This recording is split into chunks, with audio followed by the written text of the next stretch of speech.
ರಾಜ್ಯದಲ್ಲಿ ಈಗ ಬಜೆಟ್ ಅಧಿವೇಶನ ಕೂಡ ಆರಂಭವಾಗ್ತಾ ಇದೆ ಇವತ್ತಿನಿಂದ ಈಗ ರಾಜ್ಯಪಾಲರು ವಿಧಾನಸೌಧಕ್ಕೆ ಆಗಮಿಸುತ್ತಾರೆ ಸ್ಪೀಕರ್ ಯುಟಿ ಖಾದರ್ ಮುಖ್ಯಮಂತ್ರಿ ಸಿದ್ದರಾಮಯ್ಯ ಸೇರಿದಂತೆ ಇನ್ನಿತರ ನಾಯಕರು ಸಚಿವರು ಕೂಡ ಅವರನ್ನು ಈಗಾಗಲೇ ವಿಧಾನಸಭಾ ಸಭಾಂಗಣಕ್ಕೆ ಕರ್ಕೊಂಡು ಹೋಗ್ತಾ ಇದ್ದಾರೆ ಸ್ವಾಗತ ಮಾಡಿದ್ದಾರೆ ಈಗಾಗಲೇ ರಾಜ್ಯಪಾಲರು ಈಗಾಗಲೇ ಆಗಮಿಸುತ್ತಾರೆ ಇನ್ನೊಂದು ಕೆಲವೇ ಹೊತ್ತಿನಲ್ಲಿ ರಾಜ್ಯಪಾಲರ ಭಾಷಣ ಆರಂಭವಾಗುತ್ತೆ ಜಂಟಿ ಸದನವನ್ನು ಉದ್ದೇಶಿಸಿ ರಾಜ್ಯಪಾಲ ತಾವರ್ಚಂದ್ ಗೆಹ್ಲೋಟ್ ಭಾಷಣವನ್ನು ಮಾಡ್ತಾರೆ ಈ ಬಾರಿ ಸರ್ಕಾರ ತನ್ನ ಕಾರ್ಯಕ್ರಮಗಳ ಬಗ್ಗೆ ತಮ್ಮ ಯೋಜನೆಗಳ ಬಗ್ಗೆ ಜೊತೆಗೆ ಇದುವರೆಗೂ ಮಾಡಿರುವಂಥ ಸಾಧನೆಗಳ ಬಗ್ಗೆ ಸಹಜವಾಗಿ ಎಲ್ಲ ಸಂಪೂರ್ಣವಾದಂಥ ವಿವರವನ್ನು ಮಾಹಿತಿಯನ್ನು ಬಿಚ್ಚಿಡುತ್ತೆ ಹೀಗಾಗಿ ರಾಜ್ಯಪಾಲರ ಭಾಷಣ ಸಹಜವಾಗಿ ಒಂದು ಸಂದರ್ಭದಲ್ಲಿ ಮಹತ್ವ ಪಡೆದುಕೊಂಡಿದೆ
राज्य विधानमंडल के संयुक्त अधिवेशन में आप सभी का हार्दिक स्वागत करता हूँ। मैं सौभाग्यशाली हूँ कि इस महत्वपूर्ण सत्र में आप सभी को संबोधित करने का अवसर मिला है। राज्य विधानसभा चुनाव में जनता के समर्थन पहचान और विश्वास से नए सपनों के साथ सत्ता में आई मेरी सरकार कथनी और करनी दोनों में एक रूपता के साथ काम कर रही है। वाणी बिल्कुल स्पष्ट होनी चाहिए। हमारे समर्थकों का मत है कि जो वचन दिया गया है उनका पालन करना चाहिए, तभी वचन का मूल्य है। जब कही गई बात को महत्व दिए बिना वादों को कमजोर करने का राजनीतिक माहौल में मेरी सरकार ने एक नई संस्कृति की शुरुआत की है। जैसा कहा था वैसा ही किया है। एवं दिए गए वचनों का पालन मेरी सरकार ने जनता के प्यार विश्वास और उम्मीदों से समझौता किए बिना जो कहा है वो किया है। इसने राज्य के 7 करोड़ लोगों के जीवन में सुख शांति और संतोष के एक नए युग की शुरुआत करके बदलाव की बयान दी है। आज देश में बढ़ती आर्थिक असमानता के परिप्रेक्ष्य में कर्नाटक आर्थिक असमानता को कम कर विकास के पथ पर चलकर आर्थिक रूप से अग्रणी है। विकास का मतलब केवल आर्थिक विकास ही नहीं है, बल्कि इसमें सतत विकास और सामाजिक समरसता भी शामिल है। इन कारणों के साथ मेरी सरकार सत्ता में आने के बाद से ही कर्नाटक मॉडल का अनुसरण कर रही है। मेरी सरकार का लक्ष्य इस मॉडल को और मजबूत करना और कर्नाटक राज्य को पूरे देश में अद्वितीय बनाना है। सरकार की 5 गारंटी योजनाओं ने बढ़ती आर्थिक असमानता से पीड़ित लोगों को सांत्वना प्रदान की है। इन परियोजनाओं के लिए बड़ी संख्या में आवेदन इस बात का प्रमाण है कि आर्थिक रूप से वंचित लोगों को इन योजनाओं की कितनी आवश्यकता थी। मेरी सरकार इन योजनाओं के पर्याप्त क्रियान्वयन को प्राथमिकता मानकर इसके लिए सर्व सुविधा युक्त व्यवस्था तैयार की है। हालांकि सरकार को पता है कि ये गारंटी उन लोगों के जीवन के लिए पर्याप्त नहीं है जो आर्थिक असमानता के कारण आर्थिक रूप से कमज़ोर रहते हैं। जिस विकास में धन कुछ व्यक्तियों के पास केंद्रित हो उसे विकास नहीं कहा जा सकता। इसके लिए मेरी सरकार ने आर्थिक विकास इस प्रकार करने का निर्णय लिया है कि वंचित जनता को समग्र आर्थिक विकास में शामिल किया जाएगा और आर्थिक विकास का फल स्वाभाविक रूप से सभी को उपलब्ध होगा। गारंटी योजनाएं इस संबंध में एक शुरुआत मात्र है। मुझे यह बताते हुए खुशी हो रही है कि मेरी सरकार ने 5 गारंटी योजनाओं शक्ति, अन्न भाग्य, गृह ज्योति, गृह लक्ष्मी और युवा निधि को सफलतापूर्वक और प्रभावी ढंग से लागू किया है। मेरी सरकार द्वारा लागू की गई गारंटी योजनाओं के कारण 1.2 करोड़ से अधिक परिवार गरीबी रेखा से बाहर आकर मध्यम वर्ग की स्थिति में आ रहे हैं। यह एक वैश्विक रिकॉर्ड है कि मेरी सरकार के एक निर्णय से प्रदेश के 5 करोड़ से अधिक लोग मध्यम वर्ग की स्थिति में आ जाएंगे। मेरी सरकार गारंटी योजनाओं के माध्यम से अप्रत्यक्ष रूप से लोगों के जीवन में महत्वपूर्ण बदलाव देख रही है। हमारे राज्य में सूखे की स्थिति के बावजूद किसानों की आत्महत्या के मामले पिछले साल से कम हैं। मेरी सरकार इस विश्वास के साथ काम कर रही है कि किसी भी व्यक्ति के लिए किसी भी कारण से आत्महत्या करना उचित नहीं है। मेरी सरकार एक भविष्योन्मुखी सरकार है। हमारी सभी परियोजनाओं का उद्देश्य भविष्य में इस राज्य के सभी लोगों के लिए संतुष्टि और शांति लाना है। हमने अपनी नीतियों में नव प्रवर्तन को अपनाया है। अर्थव्यवस्था की रीढ़ कृषि, उद्योग और सेवा क्षेत्रों में नई आकांक्षाएं पैदा करने, रोजगार के अवसर बढ़ाने और जीवन सुरक्षा प्रदान करने के लिए मेरी सरकार द्वारा सभी आवश्यक कदम उठाए गए हैं। प्रौद्योगिकी में नए नवाचार लोगों के जीवन के सभी पहलुओं पर कब्जा कर रहे हैं और नए अवसर पैदा कर रहे हैं। हम अपने युवाओं को इन अवसरों को अपनाने और उद्यमिता विकसित करने के लिए तैयार करने हेतु एक नई शिक्षा नीति तैयार कर रहे हैं। कर्नाटक की राज्य शिक्षा नीति शिक्षा प्रदान करने की नई संभावनाओं को खोलेगी, जो राज्य द्वारा पहले ही हासिल की गई शैक्षिक प्रगति के साथ वर्तमान और भविष्य की ज़रूरतों को पूरा करेगी। सरकार ने शिक्षा के क्षेत्र में कमियों को दूर करने और वक्त के अनुसार ज़रूरतों को पुनर्गठन करने की आवश्यकता को महसूस किया है।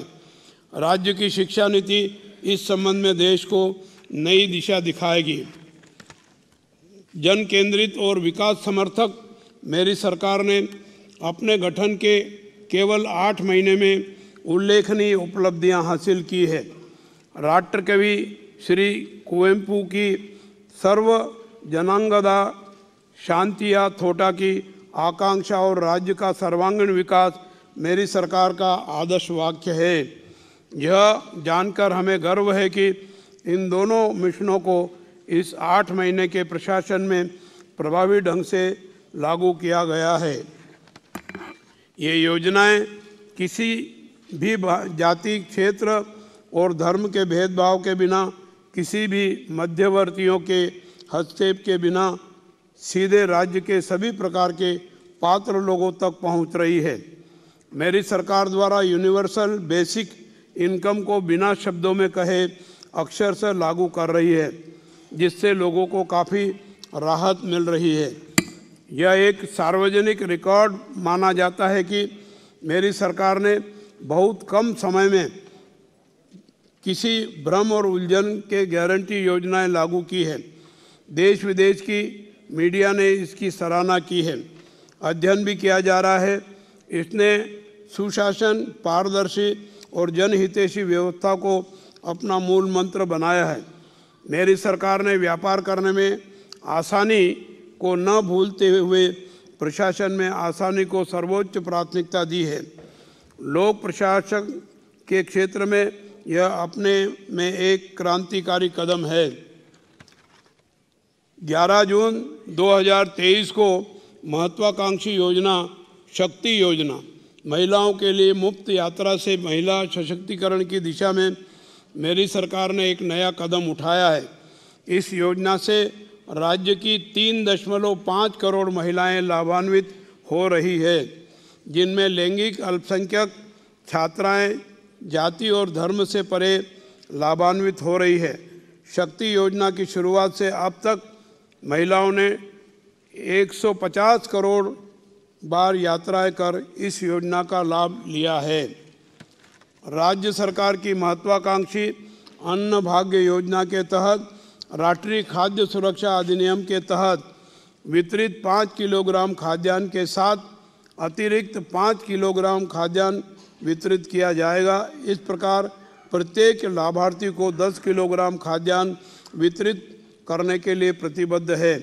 वर्तमान में इस योजना के लिए आवश्यक खाद्यान्न उपलब्ध होने तक राज्य के प्रत्येक पात्र लाभार्थी को 5 किलो अतिरिक्त खाद्यान्न के स्थान पर 34 रुपये प्रति किलो दिया जा रहा है। यह राशि डीबीटी के माध्यम से परिवार के सदस्यों के बैंक खाते में जमा की जा रही है।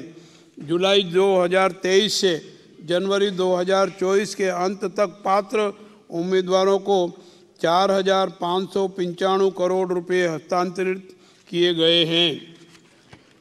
दिनांक 1/7/2023 से लागू की गई गृह ज्योति योजना राज्य के प्रत्येक घर को प्रति माह 200 यूनिट की अधिकतम खपत सीमा के अधीन मुफ्त बिजली प्रदान कर रही है।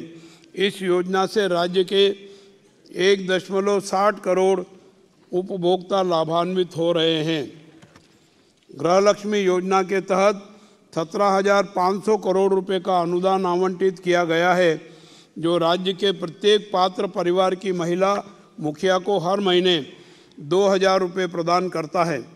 योजना के तहत 1.17 करोड़ महिला लाभार्थियों को पंजीकृत किया गया है और जनवरी 2024 तक उक्त लाभार्थियों को कुल 11,037 करोड़ रुपए का अनुदान डीबीटी के माध्यम से जारी किया गया है।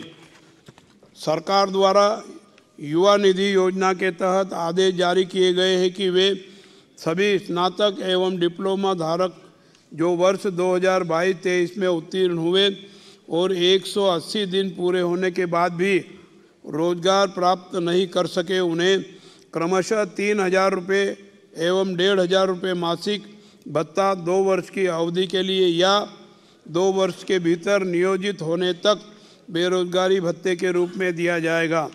यह योजना राष्ट्रीय युवा दिवस यानी स्वामी विवेकानंद जयंती के अवसर पर लागू की गई है। इस प्रकार मेरी सरकार ने गारंटी योजनाओं को सफलतापूर्वक लागू करके प्रतिबद्धता पूरी की है। गारंटी योजनाओं से लोगों के हाथ में पैसा आने से अर्थव्यवस्था को नई गति मिली है। एक तरफ राज्य में बड़े पैमाने पर घरेलू और विदेशी निवेश आ रहा है। इन 8 महीनों में राज्य में 77,000 करोड़ रुपए से ज़्यादा का निवेश आया है। दूसरी ओर गारंटी योजनाओं के कारण लोगों में क्रय शक्ति का नया संचय होने से आर्थिक गतिविधियों में तेजी आ रही है। टैक्स कलेक्शन बढ़ रहा है। मुझे ये बताते हुए गर्व हो रहा है कि जनवरी माह के अंत तक हमारा राज्य जीएसटी संग्रहण में वृद्धि दर के साथ देश में प्रथम स्थान पर है। पिछले 8 महीनों से यहाँ विकास का एक नया युग शुरू हुआ है। मेरी सरकार इसे और भी ऊपर ले जाने के लिए प्रतिबद्ध है। मेरी सरकार द्वारा शुरू की गई गारंटी योजनाएं देश के लिए एक मॉडल है।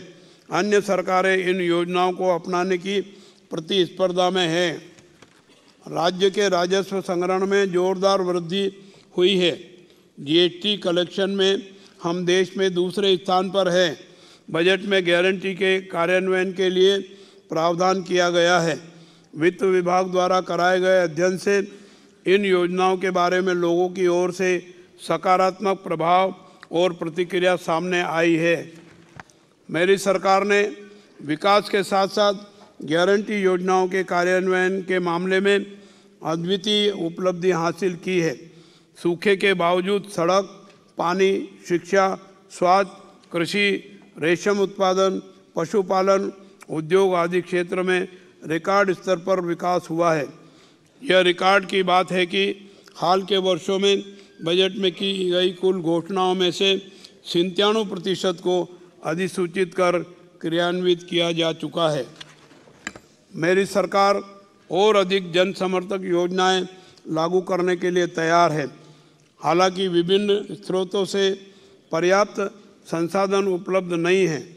देश में सबसे ज़्यादा टैक्स वसूलने वाले राज्यों में कर्नाटक दूसरे नंबर पर है, लेकिन टैक्स हिस्सेदारी की प्राप्ति के मामले में यह 10वें स्थान पर है। मेरी सरकार हमारा उचित हिस्सा सही और उचित तरीके से दिलाने के लिए हर संभव प्रयास कर रही है। नई सरकार के गठन के बाद राजस्व विभाग के कलेक्टर, अनुविभागीय अधिकारी, तहसीलदार के न्यायालय में कुल 93,350 मामले लंबित थे, जिनमें से 5 फरवरी 2024 तक 84,253 मामले का निपटारा किया जा चुका है और 57,087 मामले आज तक लंबित है। डिजिटल प्रमाण पत्र वितरण प्रणाली को सार्वजनिक प्रशासन के एक भाग के रूप में लागू किया गया है। राजस्व विभाग के अभिलेखों को सुरक्षित रखने के लिए भू सुरक्षा योजना लागू की गई है। पौड़ी मुक्त ग्राम योजना पुनः प्रारंभ की गई है। राज्य का बड़ा हिस्सा भीषण सूखे की स्थिति से जूझ रहा है।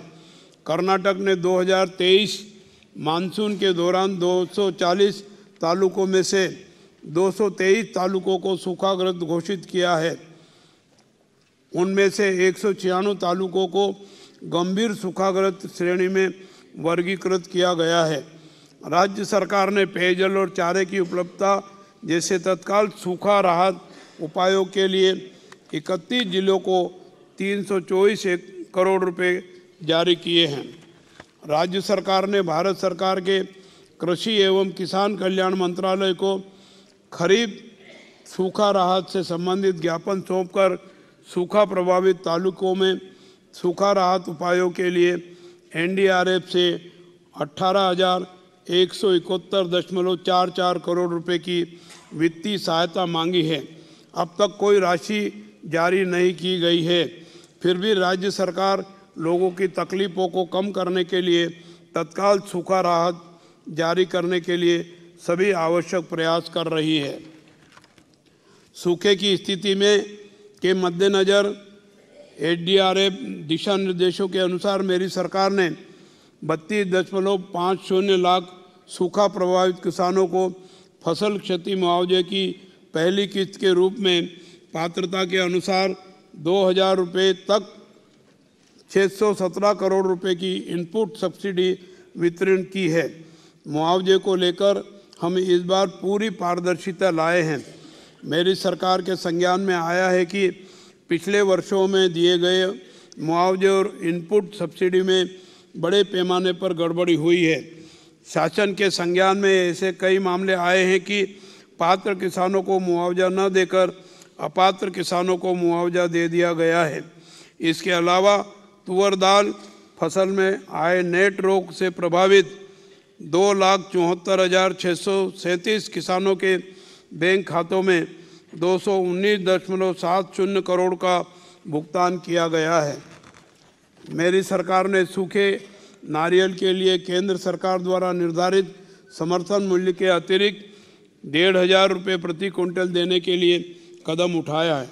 फसल बुआई की विफलता से प्रभावित 8.10 लाख किसानों के लिए बीमा कंपनियों द्वारा 591.26 करोड़ रुपए का फसल मुआवजा तय किया गया है। सूखा राहत हो या गारंटी योजनाएं, मेरी सरकार इन्हें जनता का अधिकार मानकर काम कर रही है।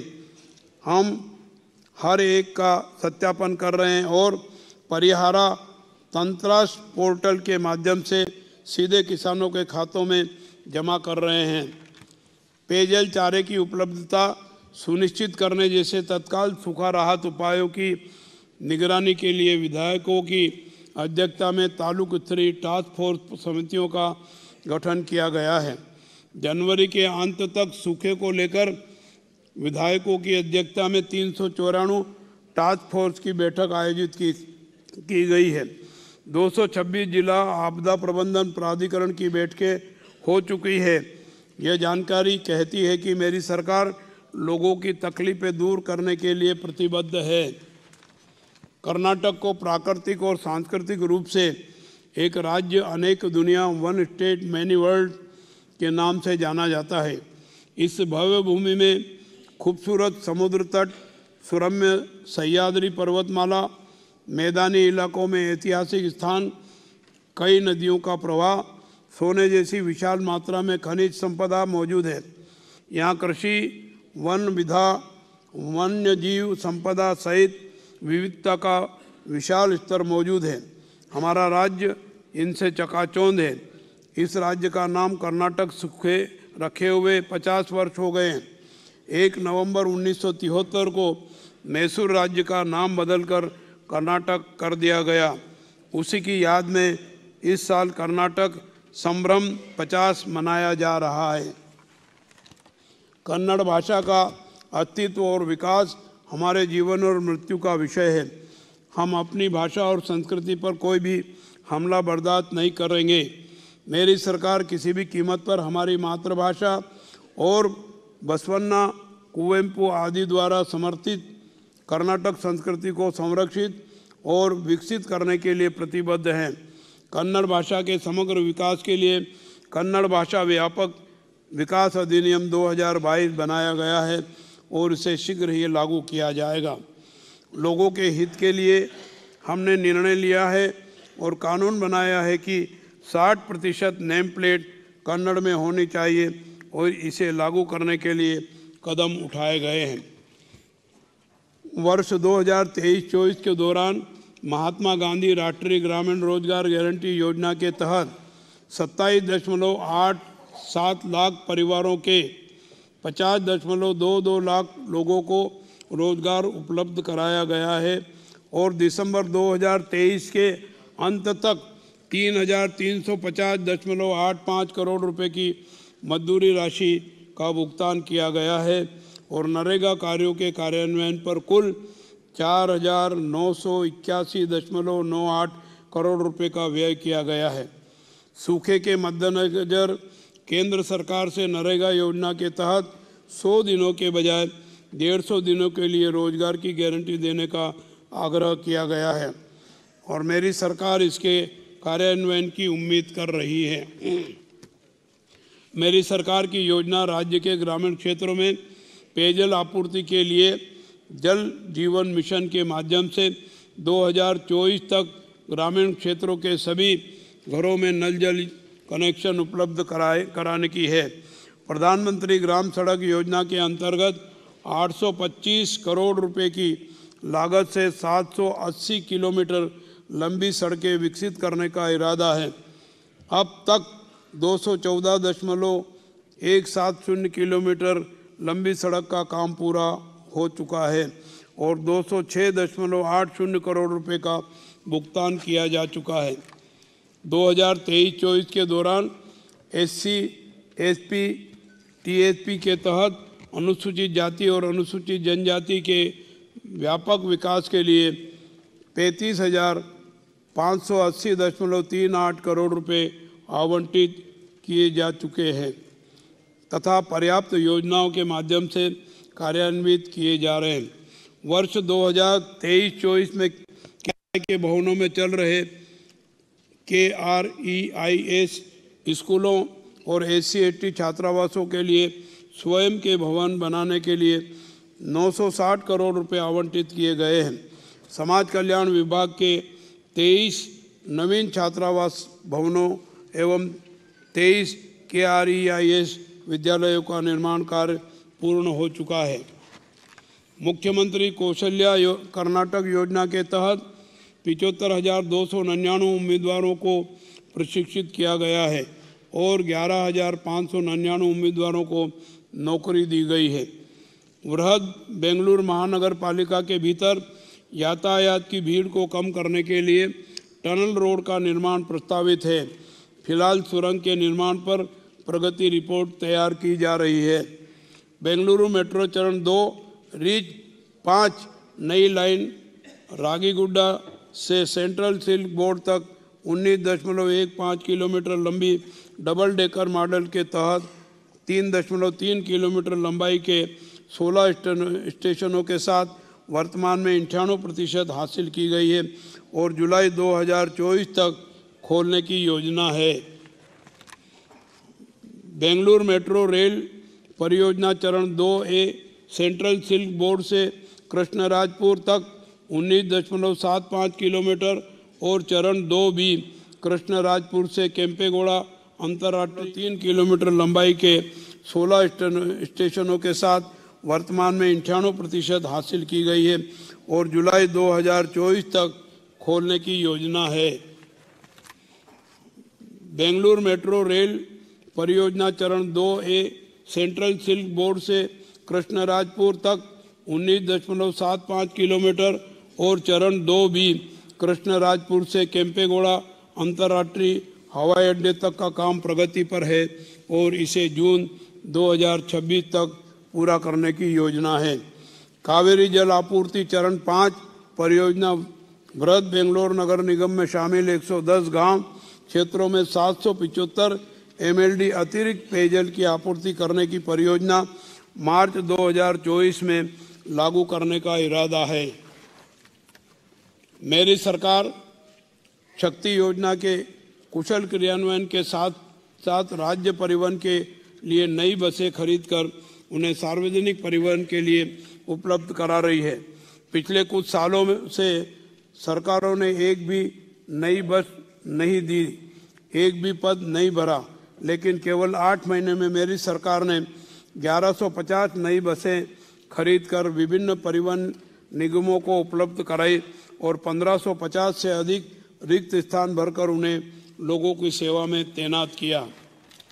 मेरी सरकार अपने अस्तित्व में आने के कुछ ही समय में विभिन्न विभागों में सरकारी नौकरियों के लिए भर्तियां कर रही है। अभी तक 16,000 से अधिक युवाओं को विभिन्न सरकारी विभागों में नियुक्त किया जा चुका है और वे प्रशिक्षण ले रहे हैं। इसके अलावा विभिन्न स्तरों पर 14,000 से ज़्यादा पदों पर भर्तियां चल रही है। मेरी सरकार भर्तियों में पूर्ण पारदर्शिता लाने और दोषियों को कड़ी सजा देने के लिए अधिनियम भी लागू कर रही है। छात्रों, मजदूरों, श्रमिक वर्ग के लोगों की भूख मिटाने के उद्देश्य से इंदिरा कैंटीन 2 योजना बनाई गई है। चरण 2 में नए शहरों और स्थानीय निकायों में नए मेनू के साथ 188 नई कैंटीन शुरू की जा रही है। जहां कोई कैंटीन नहीं बनाई गई है, इनका निर्माण कार्य पहले ही चल रहा है। बजट 2023-24 में जल संसाधन विभाग के लिए कुल 16,735.49 करोड़ रुपए का अनुदान आवंटित किया गया है। दिसंबर 2023 के अंत तक 10,352 हल्ली चिकबल्लावरा 25 किलोमीटर कॉरिडोर का सिविल कार्य प्रगति पर है। हिलालिये राजानुकुंटे 46.24 किलोमीटर कॉरिडोर के सिविल कार्यों के लिए निविदा को अंतिम रूप दे दिया गया है और काम जल्द ही शुरू किया जाएगा। राज्य में 62 अल्पसंख्यक मोरारजी देसाई आवासीय विद्यालयों को 6वीं से लेकर 12वीं कक्षा तक एकीकृत विद्यालयों में अपग्रेड किया गया है और 50 मोरारजी देसाई आवासीय विद्यालयों की संख्या 2 गुनी कर दी गई है, जिससे अनगिनत छात्र बेहतर और गुणवत्तापूर्ण शिक्षा से लाभान्वित हो रहे हैं। कर्नाटक राज्य स्टार्टअप रैंकिंग में अन्य राज्यों से काफ़ी आगे है। राज्य अब एक वैश्विक नवाचार केंद्र भी है। कर्नाटक को दुनिया के चौथे सबसे बड़े प्रौद्योगिकी क्लस्टर के रूप में मान्यता प्राप्त है। फॉर्च्यून 500 से 400 से अधिक कंपनियां यहां स्थित है। कई बहुराष्ट्रीय कंपनियों के अनुसंधान एवं विकास केंद्र और वैश्विक क्षमता केंद्र बेंगलुरु में है। राज्य भारत के आईटी निर्यात में 40% से अधिक और जैव प्रौद्योगिकी निर्यात में 33% से अधिक का योगदान दे रहा है। राज्य की जैव अर्थव्यवस्था का मूल्य लगभग 25 बिलियन है, जो भारत की जैव अर्थव्यवस्था का लगभग 33% है। खरीफ 2023-24 योजना सीजन के दौरान राज्य सरकार के बीज आपूर्ति कार्यक्रम के तहत 9.08 लाख लाभार्थियों को 3.52 लाख क्विंटल प्रमाणित गुणवत्तापूर्ण बीज वितरित किए गए हैं। वर्ष 2023-24 रबी ग्रीष्म ऋतु के दौरान 19/12/2023 तक 3.75 लाख किसानों को 2.39 लाख क्विंटल बीज वितरित किए गए हैं। वर्ष 23-24 के दौरान सूक्ष्म सिंचाई योजना के कार्यान्वयन के लिए 102.84 करोड़ रुपए की राशि जारी की गई है एवं 49,000 हेक्टेयर क्षेत्र को कवर करके 48,000 किसानों के खेतों में सूक्ष्म सिंचाई इकाइयों की स्थापना के लिए 89.51 करोड़ रुपए की राशि खर्च की गई है। हुबली में जयदेव संस्थान के क्षेत्रीय हृदय रोग केंद्र की स्थापना के लिए कदम उठाए गए हैं। निमांस के सहयोग से BMCRI, MMCRI, KIMS Hubli VIMS Bellary, GIMS Gulbarga और रिम्स रायचूर में हब और स्पोक मॉडल स्थापित करने के लिए कार्रवाई की गई है। वर्ष 2023-24 के दौरान विभिन्न आवास योजनाओं के तहत 3 लाख घरों को पूरा करने का लक्ष्य है। जनवरी 2024 तक कुल 1.70 लाख घर बनकर तैयार हो चुके हैं और कुल 2,337.34 करोड़ रुपए खर्च हुए हैं। कर्नाटक स्लम डेवलपमेंट बोर्ड ने 2,833 स्लम बस्तियां घोषित की हैं। झुग्गी झोपड़ियों में रहने वाले लोगों की जीवन स्तर में सुधार के लिए आवासीय परियोजनाओं के साथ साथ बुनियादी सुविधाएं भी शुरू की गई है। वर्तमान में बोर्ड 1,80,02,253 घरों के निर्माण के लिए प्रधानमंत्री आवास योजना लागू कर रहा है।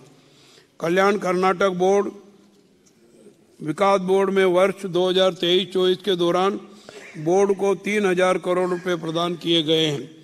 इस योजना के तहत 5,468 कार्यों की कार्ययोजना स्वीकृत की गई है, जिनमें से 1,287 कार्य नवंबर 2023 के अंत तक पूर्ण हो चुके हैं तथा शेष कार्य पूर्णता के विभिन्न चरणों में है।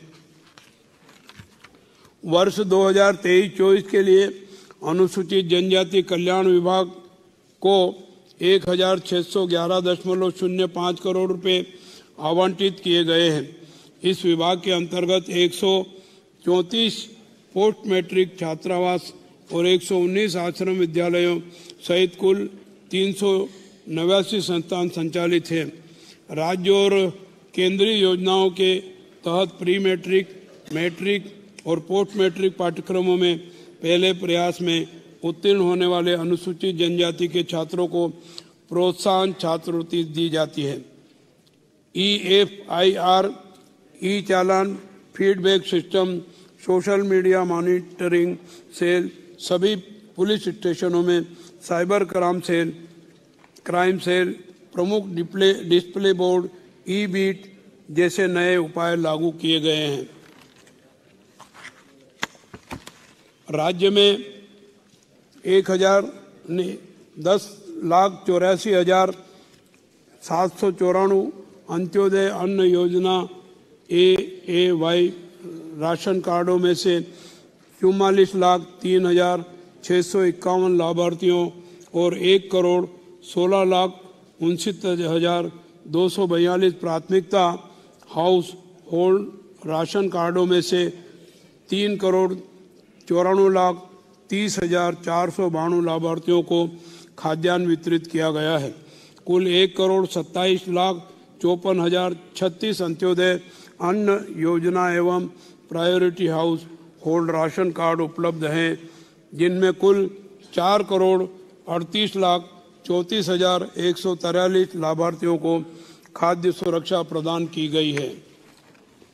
राज्य में काम करने वाले रिपोर्टरों और फोटोग्राफरों को विभिन्न सरकारी कार्यक्रमों के बिना किसी बाधा के भाग लेने की सुविधा के लिए मान्यता कार्ड जारी किए जाते हैं।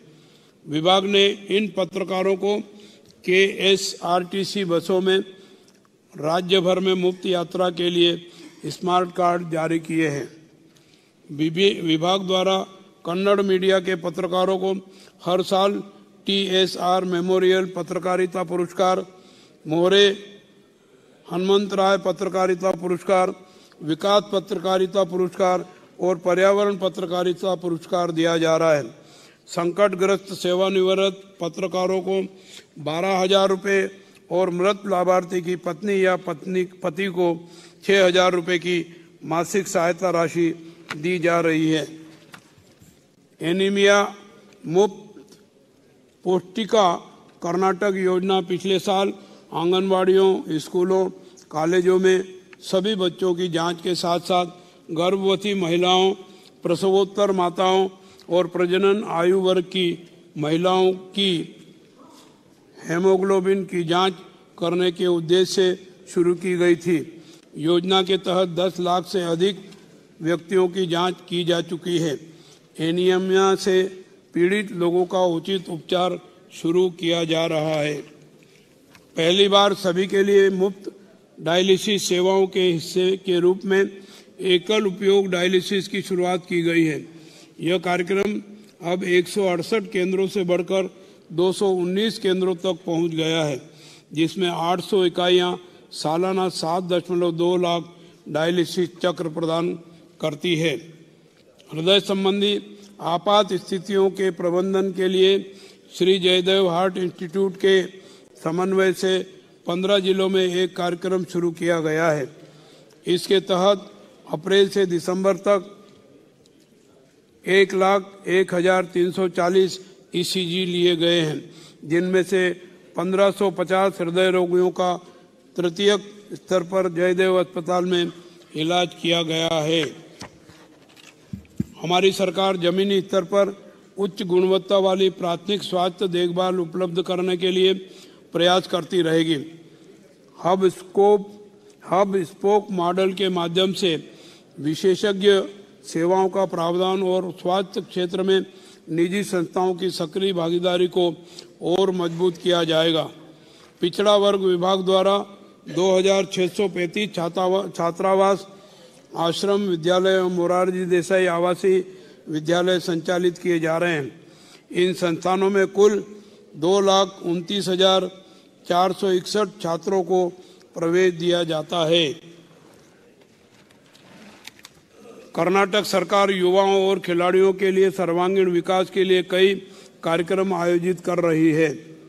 दिनांक 23/9/2023 से 8/10/2023 तक हांगजू, चीन में आयोजित 19वें एशियाई खेल 2023 में कर्नाटक के 8 एथलीटों ने 9 पदक जीतकर देश और राज्य का गौरव बढ़ाया। इन एथलीटों को सम्मानित कर उन्हें कुल 175.00 लाख रुपए का नगद पुरस्कार वितरित किया गया है। राज्य के 8.65 लाख दुग्ध उत्पादकों को 757.97 करोड़ रुपए की प्रोत्साहन राशि प्रत्यक्ष लाभ अंतरण के माध्यम से लाभार्थियों के बैंक खातों में जमा की गई है। वन क्षेत्रों के संरक्षण और विकास पर अधिक जोर देने के साथ साथ राज्य में वन और वृक्ष आवरण को बढ़ाने के लिए वन विभाग द्वारा कई कार्यक्रम लागू किए जा रहे हैं। मेरी सरकार संविधान की हर आकांक्षा को अक्षरशः लागू करने की इच्छा रखती है। हमने संविधान की रक्षा और उसे कायम रखने, मानवाधिकारों की रक्षा और संविधान की इच्छाओं को स्थापित करने के लिए अपने प्रयास तेज कर दिए हैं। कानून एवं न्याय व्यवस्था में सुधार हेतु आवश्यक कानून बनाए जा रहे हैं।